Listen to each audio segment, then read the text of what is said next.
Do you use a hip adduction machine when you exercise? This is one of the most effective ways of strengthening your inner thigh muscles. But what do you need to keep in mind to make sure that this machine is as effective as possible?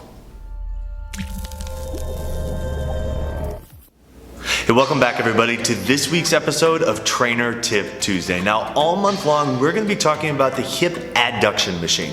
When it comes to strengthening your inner thigh muscles, there really is no substitute for using this machine. But what do you need to keep in mind to make sure that using this machine is as effective as it can be?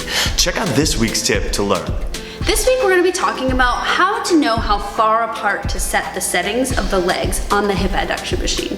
On your hip adduction machine, there's going to be a lever somewhere that allows you to choose how far apart to create the starting position. What's important when you're setting your starting position is to make sure that you go with your hips range of motion rather than how far you can physically thrust the machine apart. So I'm going to have Charlie do an example of this. So he's going to lift the lever so that he can set his setting, and then his legs are going to come apart slowly, and wherever his legs stop going apart, he'll let down the lever and he'll go to the next setting in from there. What a lot of people do is they'll pick up the lever and then use their other hand to force their legs apart, or they'll move their legs apart super fast, so then what happens is that their end range of motion has been violated. Use this tip the next time you do hip adduction to make sure that this exercise is as safe and effective as possible.